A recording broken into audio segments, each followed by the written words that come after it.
Hi, I'm John Green. This is Crash Course World History, and today is the penultimate episode of Crash Course. We're going to talk about globalization. This was going to be the last episode, but I just can't quit you, world historian. So today we're going to talk about globalization, and in doing so, we're going to talk about why we study history at all. Oh, Mr. Green! Yes, me from the past? We study history to get a good grade, to go to a good college, to get a good job, so you can make more money than you would otherwise make and be a slightly larger cog among the 7 billion gears that turn the planet's economic engine, right? And that's fine, but if that's why you really study history, then you need to understand all the ways that the t-shirt you're wearing is both the cause and result of your ambition. This t-shirt contains the global economy, its efficiency, its massive surplus, its hyperconnectedness, and its unsustainability. This t-shirt tells one story of globalization, so let's follow it.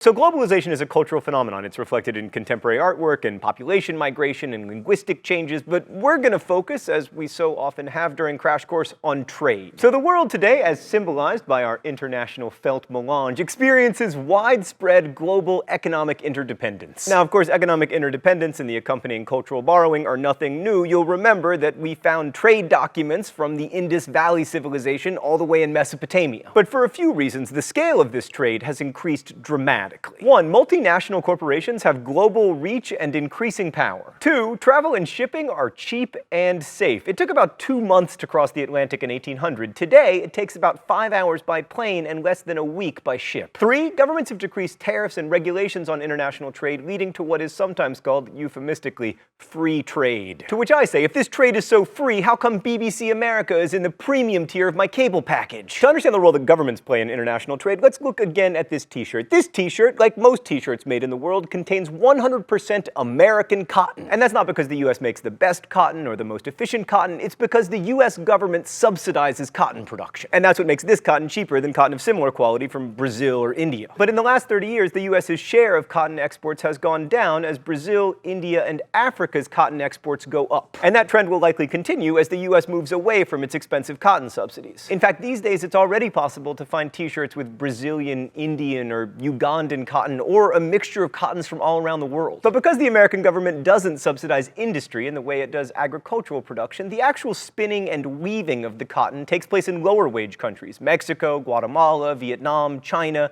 India, China, sometimes even China. And then the finished shirts, called blanks, are usually sent to Europe or the United States for screen printing and then sold. You would think the most expensive part of this process is the part where we ship this across the Pacific Ocean, turn it into this, and then ship it back across the Pacific Ocean.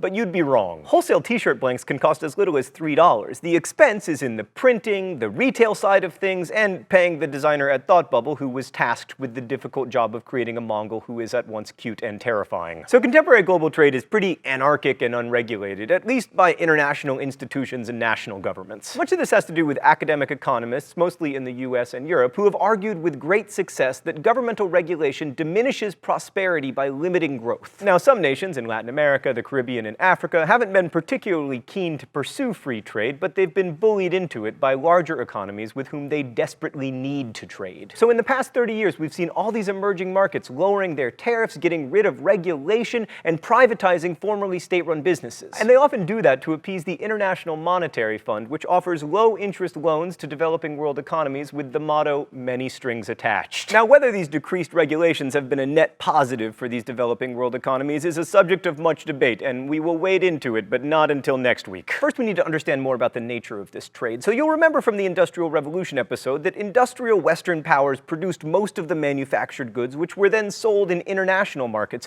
But you'll also remember that domestic consumption was extremely important. I mean, almost all early Model Ts were built by Americans and bought by Americans. But since the 1960s, and especially today, former non-industrialized parts of the world have been manufacturing consumer goods for domestic markets, yes, but primarily for foreign ones. This t-shirt, made in China and the Dominican Republic before being imported to Mexico and then to the United States, is a primary example of what I'm talking about, but so is the computer that you're watching me on. Your computer was probably manufactured in China, but with parts from all over the world, especially Taiwan, Japan, and South Korea. And this international manufacturing is always always finding like new markets too. Like Brazil, for instance, has a huge technology sector. They make iPads there, actually. Sorry, I'm trying to play Angry Birds. But what all these countries have in common is that while there is a domestic market for things like iPads and t-shirts, the foreign markets are much, much bigger. Oh, it's time for the open letter?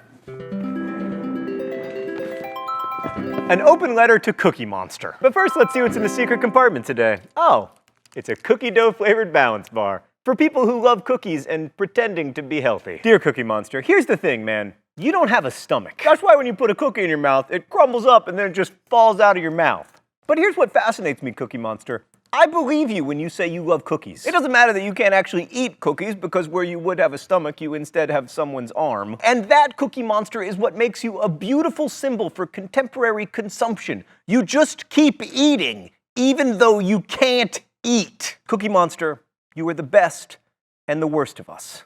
Best wishes, John Green. So although diehard Marxists might still resist this, by 2012 it's become pretty obvious that global capitalism has been good for a lot of people. It's certainly increased worldwide economic output, and while American auto workers may suffer job loss, moving manufacturing jobs from high-wage to lower-wage countries allows a greater number of people to live better than they did when the first and second worlds monopolized manufacturing. And while I don't want to conflate correlation and causation, some 600 million people have emerged from poverty in the last 30 years, at least according to the World Bank's definition of poverty, which is living on less than $1.25 a day. Americans can argue about whether absurdly inexpensive clothes, shoes, and televisions are worth the domestic economic and social dislocation, but for the Vietnamese worker stitching a pair of sneakers, that job represents an opportunity for a longer, healthier, and more secure life than she would have had if those shoes were made in the USA. But before we jump on the celebratory globalization bandwagon, let's acknowledge that this brave new world has some side effects. For instance, it maybe hasn't been so good for families, it definitely has not been good for the environment, and also there's a chance that globalization will spark like the end of the human species. But we're gonna talk about all that next week. For today, let's bring on the bandwagon and ride straight for the thought bubble. So these days, people move more than they ever have. 21% of people living in Canada were born somewhere else,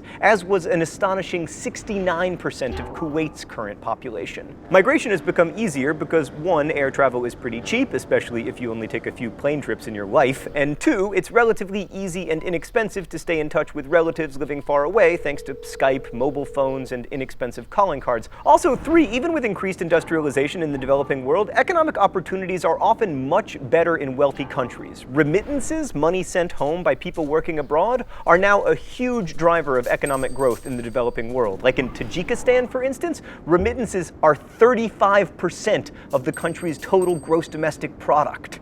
With all these people moving around the world, it's not surprising that globalization also means cultural blending. When people move, they don't just give up their literary, culinary, artistic, and musical traditions. Globalized culture is a bit of a paradox, though, because some people see culture today as increasingly Americanized, right? Like, Friends is currently broadcast in over 100 countries. You can find Diet Coke for sale deep in the jungles of Madagascar. The NBA is huge in China. There are fewer languages spoken today and probably less cultural diversity. But on the other hand, an individual's access to diverse cultural experience has never been greater. Bollywood movies, Swedish hip-hop, Brazilian soap operas, highlights from Congolese football matches, these are all available to us.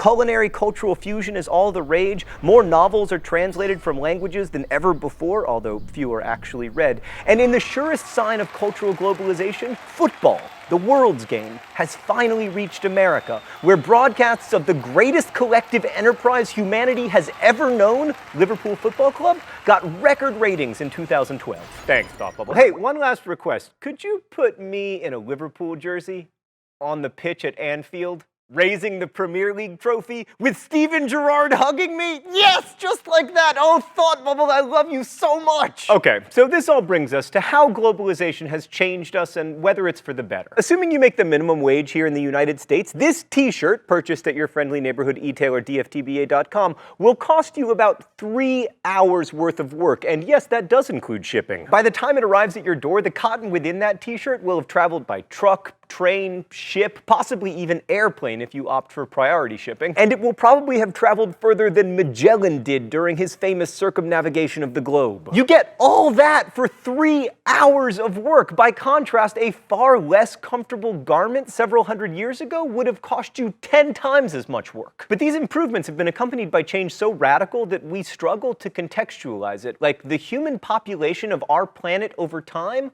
looks like this. Dang.